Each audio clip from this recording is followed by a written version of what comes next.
man, I'm going to get this money.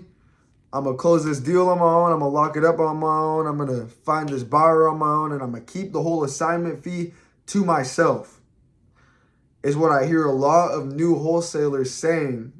But I want you to think about the scenario of Tristan Tate, but having no Andrew Tate. That bro would probably be far less successful, right? Right. The reason why I'm telling you this is because I've personally had a couple deals that I wanted all to myself. I've closed deals by myself. So I knew that doing it by myself, the spreads would be bigger. So I thought in my mind.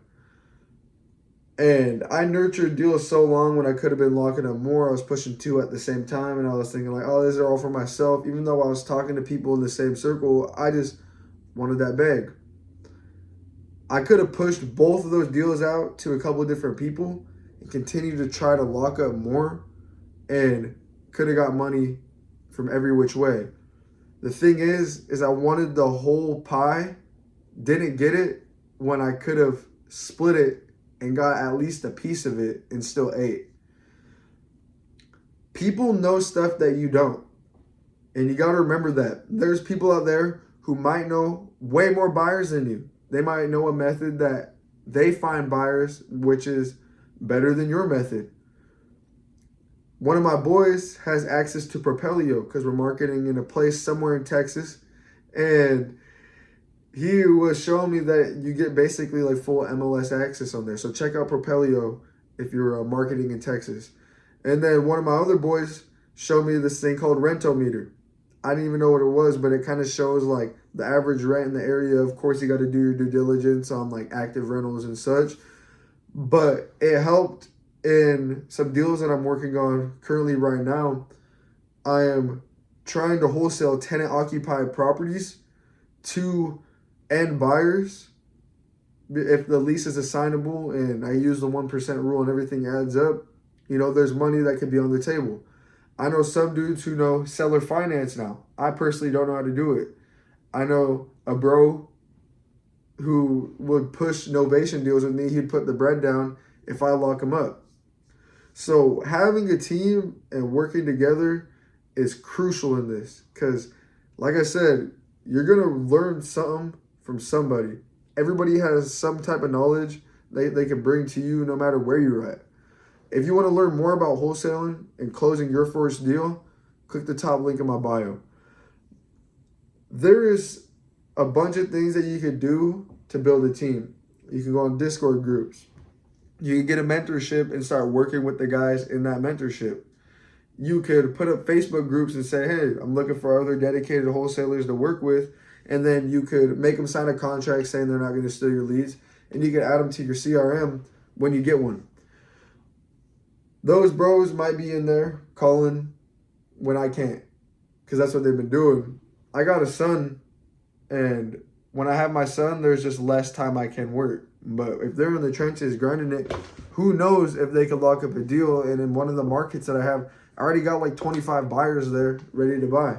So the moment they lock it up, I can just push it to my guys, push it to one of my other bros to try to get them to move it to split the bread up, because I gave up that mindset thinking like, oh, money can't go everywhere. If I get a deal and I know I can close it on my own, I probably will try to do that.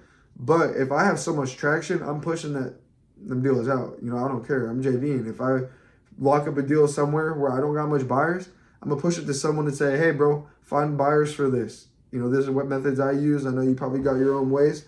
And then I'm going to go back to locking up deals because that's what I like to do. My advice to you to get more social, if you feel like you have a hard time getting in a connection, is start talking to people when you're out and about. You know, practice mirroring on them. Practice your acquisition skills. Practice making the conversation about them and pick their brain. Ask how their day was. Give compliments freely. At the gym, I've been talking to a bunch of people. And the reason why is because in this, it's all talking. In my group, it's all talking. And when I love my life at the gym, because I have friends there now, and in wholesaling, when I got my boys and we're in a group call together and we're like, hey, let's get it. We're going to rip the calls today. We're getting it down. Let's get it. Who's ready? it gives that energy. You know, I'm not thinking like, oh, I'm a one man army, lone wolf, all the money for myself. Da, da, da. Like, nah, bro.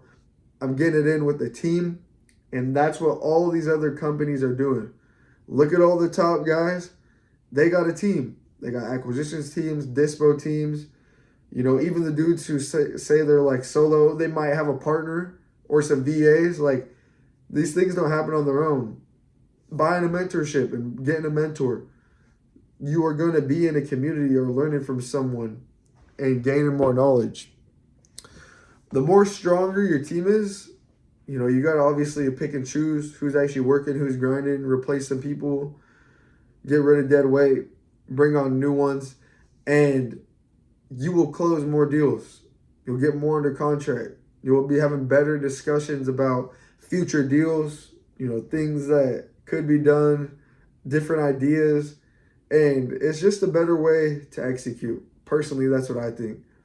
When I tried to do all this stuff solo, I kind of made like wholesaling my god, and I was just so stuck on the thing like, I don't need a team. I want to do it alone. I want the bigger spreads. And sometimes doing it alone doesn't even mean a bigger spread.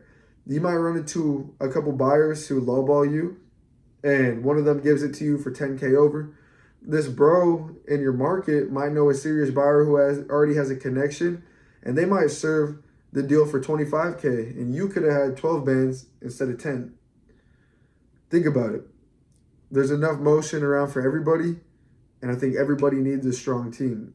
At the end of the day, it's all about getting that work done, trying to close these deals, solving these sellers' pain points and problems, moving them on from their life, and making a win-win situation for the seller and buyer and you because you connect them. I want to see you win. I want to see you in there getting it, and I hope to see you in the community. Hope you have a good one. Later.